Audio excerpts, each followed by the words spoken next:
Good day, you're welcome to All the Business right here on Captain Business Channel. I am Alero Ladiari. Today, our focus will be on young farmers in Nigeria and how they get support from the government. All the Business will be right back after this break.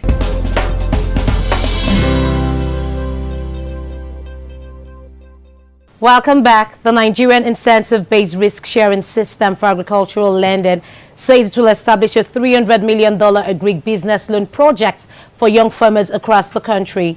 NASAL is an arm of the Central Bank of Nigeria that provides agribusiness investment credit risk guarantees to help drive economic development through agriculture. The organization also helps to reduce credit risk in agricultural lending. The executive director of NASAL, Mr. Babatunde Aroshafe, said the projects will be funded by the African Development Bank. He assured young farmers of how low interest rates that will facilitate good business. Joining me on the program this morning is Blessing Afia, a journalist come farmer. You're welcome on the program. Thank you so much, Alero. Now let's just get to talk about you being a journalist and also a farmer. The transformation, how did it actually slide through? Okay, thank you very much. What happened was I've always had the passion, to becoming a farmer, and not knowing that passion was there, kind of lost in the wave, and I ventured as a journalist. There was no flair. I was kind of empty.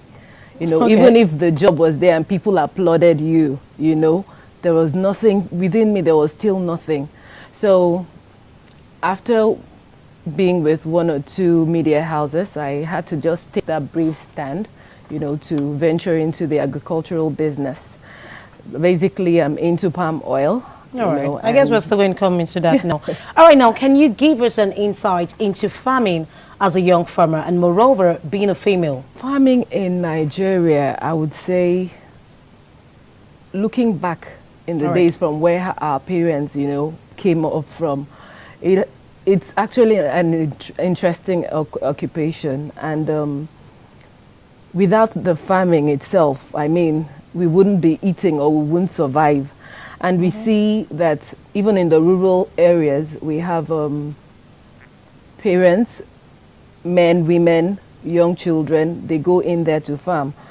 But recently, they've been able to bring, the present regime has been able to, bring the farming episode, alive into every one of us. And we have to really go back into farming.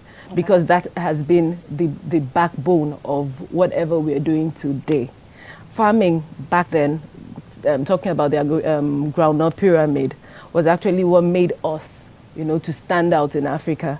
But when it came down, it was as if we shift our mindsets. I would say this is what is really throwing the economy, into chaos. We have to really go back into farming, into agriculture. All right, now, well said now. What would you consider as threats to farmers? Loans and fertilizers, those are the and capitals to start with.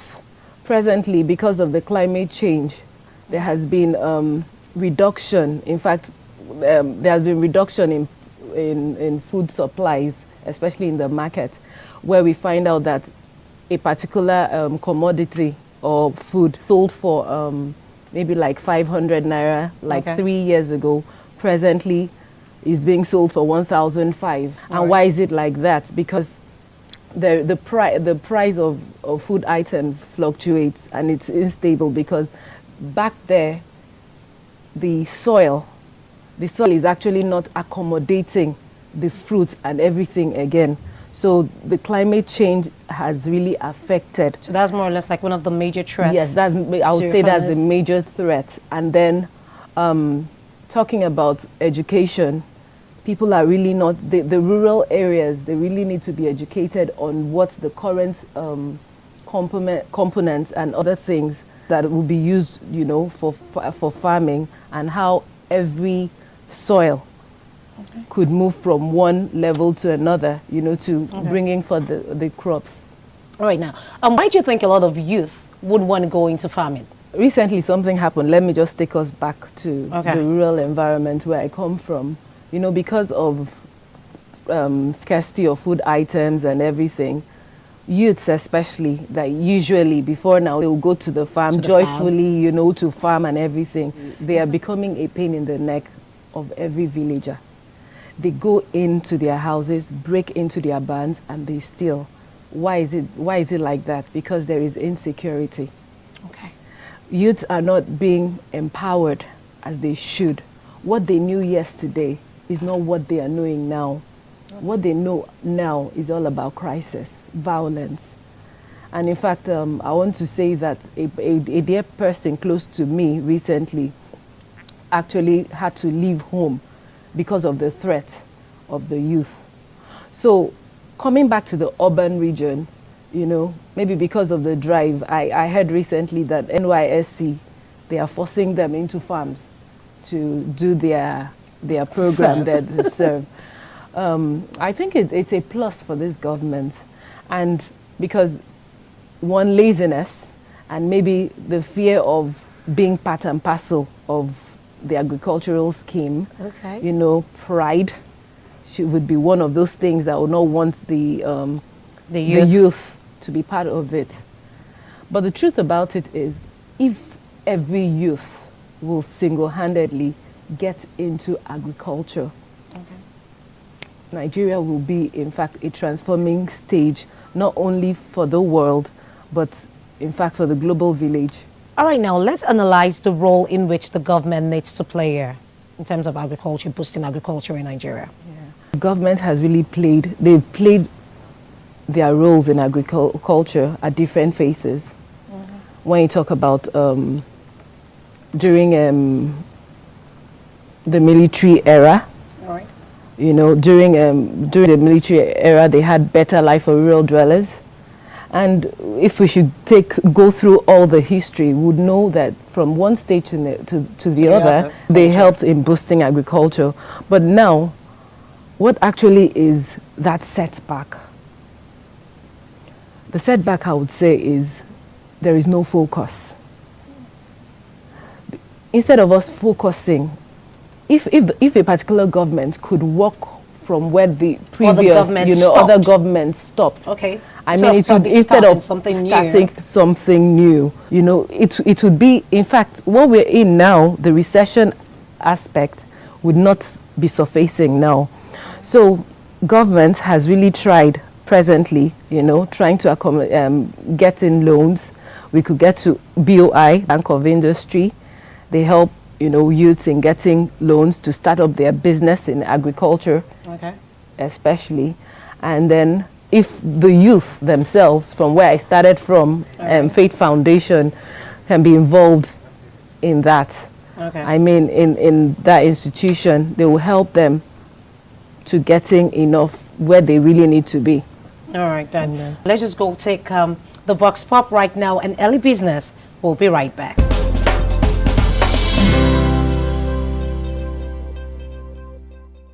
Agriculture as a form should be taken more serious from the secondary school level, more into practical, and then instead of just reading about agriculture, probably should be given like farm to cultivate while they're in school, and then there should be more to loan, giving them loans to help them establish, especially mechanized farming. I think they have this list of farming that has to do with cutlass and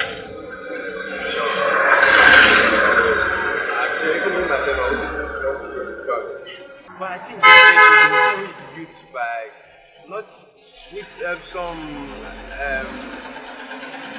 machine that doesn't have to do with manual kind of stuff. Ayé òde ni àwọn ọ̀dọ́ ń lọ sóko tí àwọn bàbá wa bẹ̀tìlá ìbìtìlá ọ̀dọ́ ò rẹ̀bí láti lọ sí pé ìgboro gan-an iṣẹ́ ìgboro gan-an wọn ò fẹ́ sí ká tó wá ní oko ọ̀fẹ́ ni tó fẹ́ lọ sóko wọn sí.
Welcome back. For a developing economy, the current comparative advantage may lie in producing primary products. However, these may have a low income elasticity of demand. With global growth, the demand for agricultural products doesn't increase as much as manufacturing. Therefore, relying on agriculture can lead to lower rates of economic growth.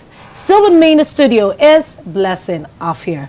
You've discussed on what the role in which the government needs to play, but how do you think agriculture or farming can be improved personally? Personally, I think agriculture, especially to the youth or in our country, we need more awareness. All right. And awareness should not just be the tweeting Twitter, thing all or Facebooking and every other form. We need to come to the realization of the fact that this agriculture is where we actually came from and we're going back there.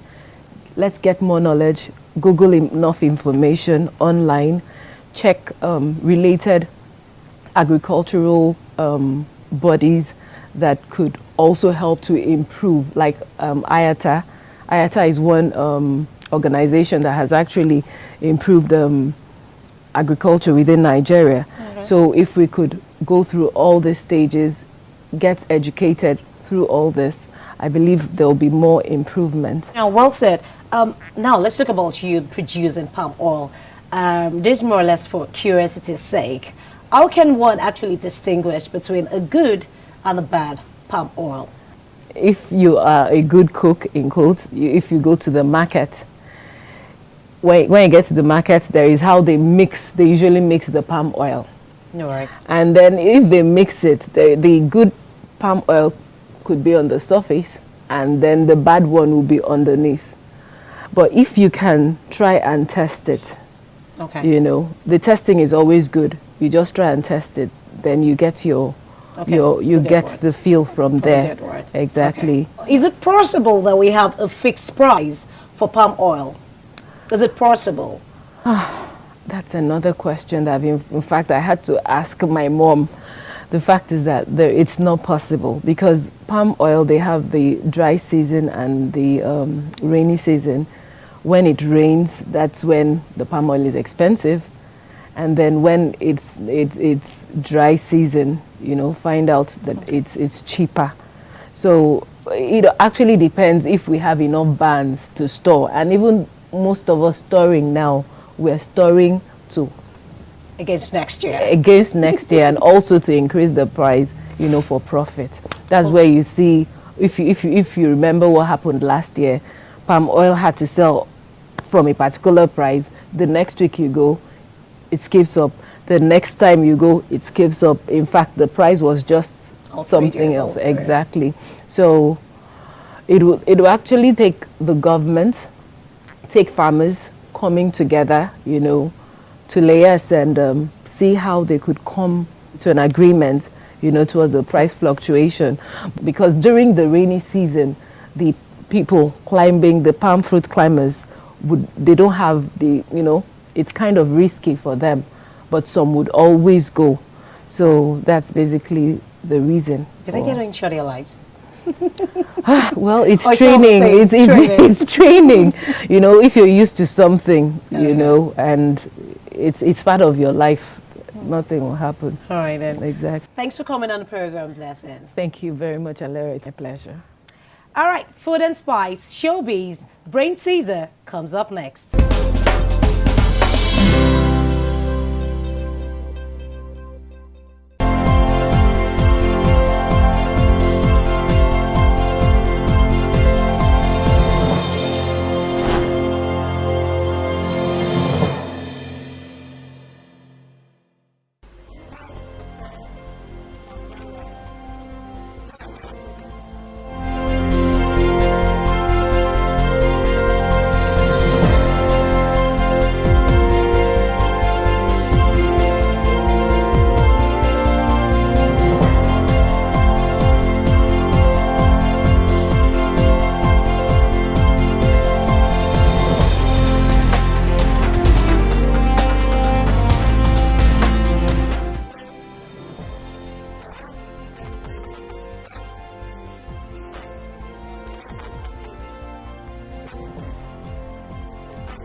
Today on Budding Entrepreneurs, our spotlight is on Mrs. Remilekun Olaposi, a saleswoman turned baker.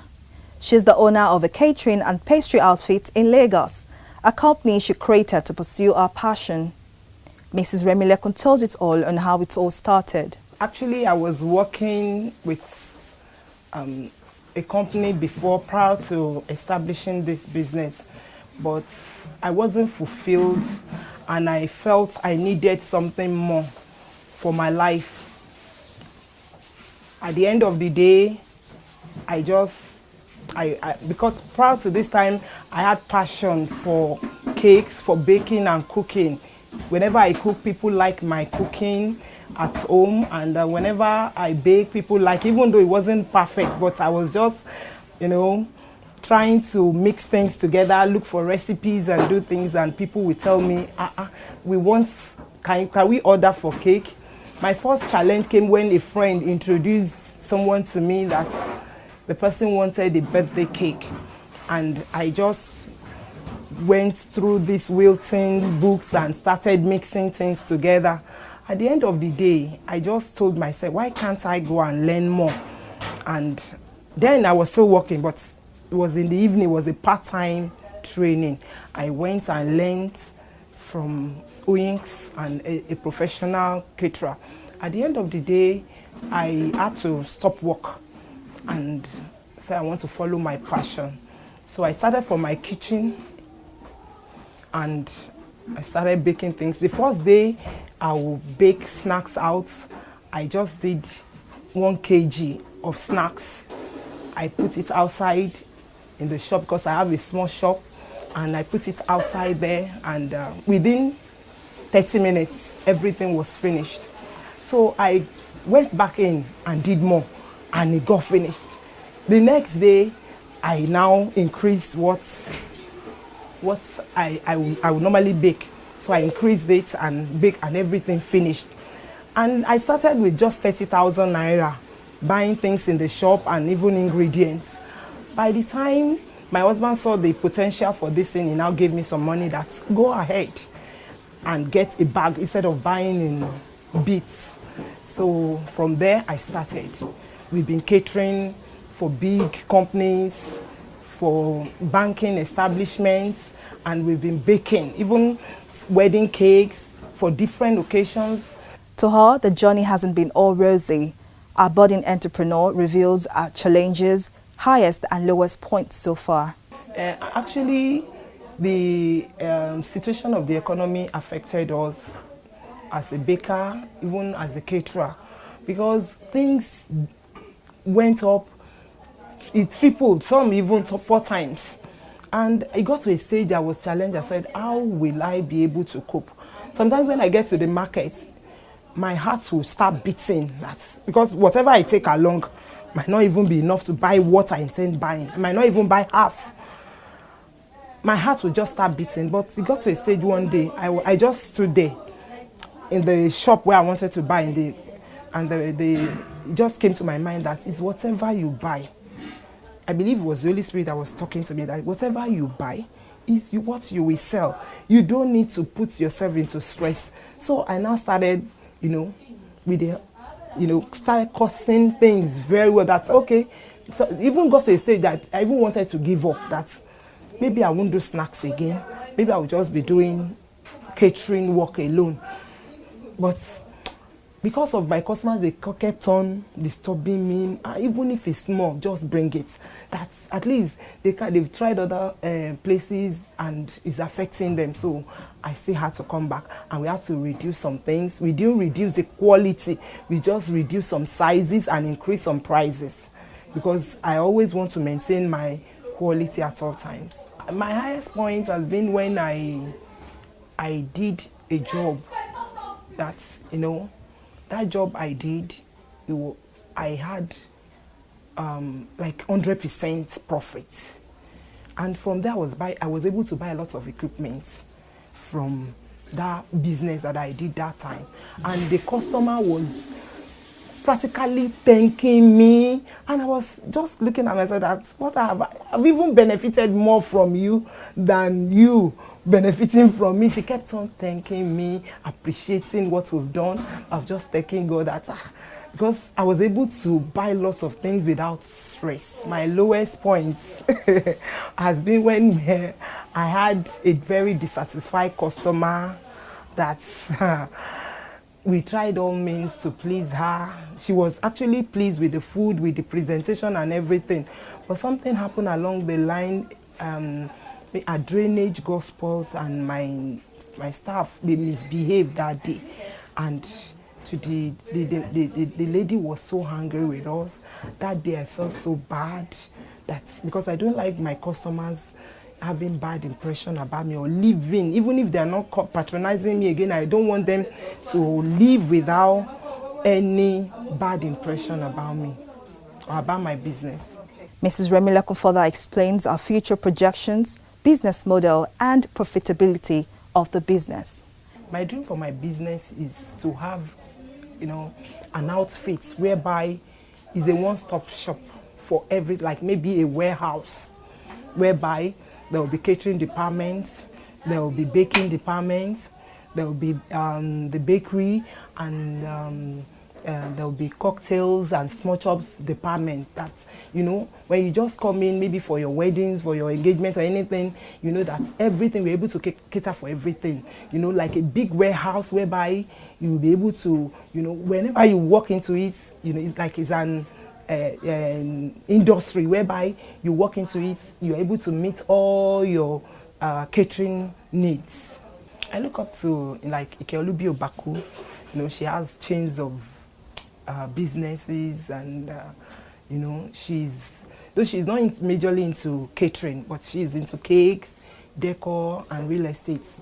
But I look up to her. You can do cakes of 10,000 naira, and all the ingredients you use might not be more than 3,000 or 4,000 naira. So at least you've been able to make a margin of maybe 50%. When you look at everything, maybe you spend like 5,000 naira and you're able to, but it depends on your clientele at the same time, where you are located and the kind of clientele you have. Because some, they are not ready to pay for much, but some are ready to pay for good quality. So far it's good and it's of good quality, they are ready to pay for it. And the catering aspect is very lucrative and, profit oriented. But if you don't know how to do your costing, maybe how to buy things, buy at the, in the right places, or where you source your materials from. If you don't know where you will get good prices, it might be difficult to make profits. Because by the time you do your costing, you pay your staff, you do everything, you might not have anything left. But if you're able to know where to buy things, where to, source materials. And that's it on today's episode of Budding Entrepreneur. Do join us again next week. Goodbye.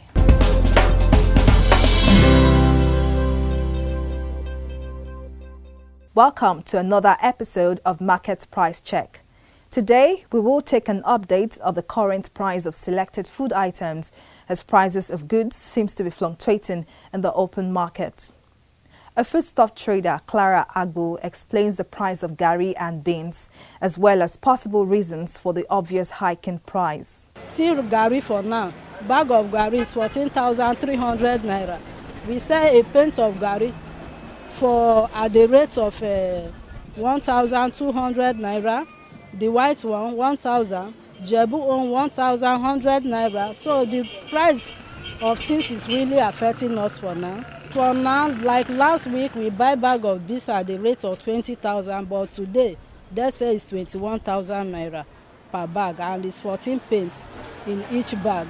So if you should sell at the rate of 1,500, your money will not come out. So now we are selling beans for 1,700, some sell 1,800 due to the place you get it from. Paderica is 350 for Olonyi beans. White drum beans is still 300 naira per derica. She went in to plead with the government to prefer solutions to the traders' plight. What we are after now is to tell the government to help us in the business, because the price is really affecting us. Even if you have your money, you go to market, you see that what we buy is very little with the kind of money you take to the market. So we are really begging the government to help us in terms of food items, because a lot of people is suffering.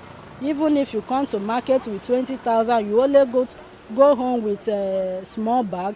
In a related development, Esther Sunday gives us a detailed price of plantain and the reasons for the current increase in cost. I have 500, I have 1,000, I have 200 naira. So market is very, very expensive now. I need Nigeria to do something about this our market. Because when we went to buy market is very expensive.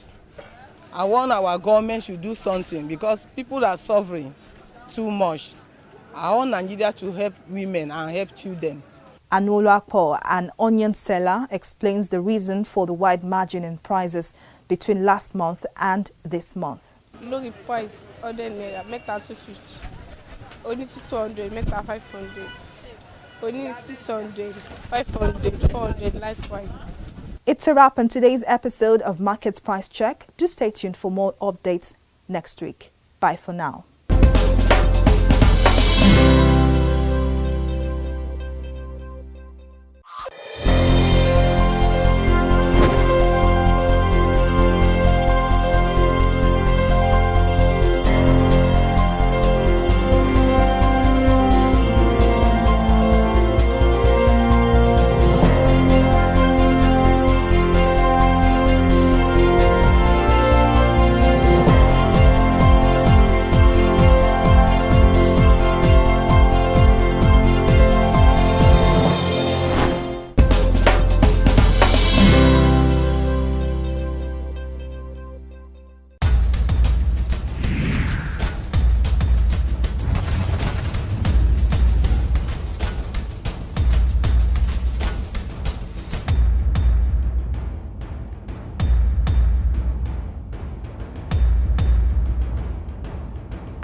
That's been our package on today's edition of Early Business.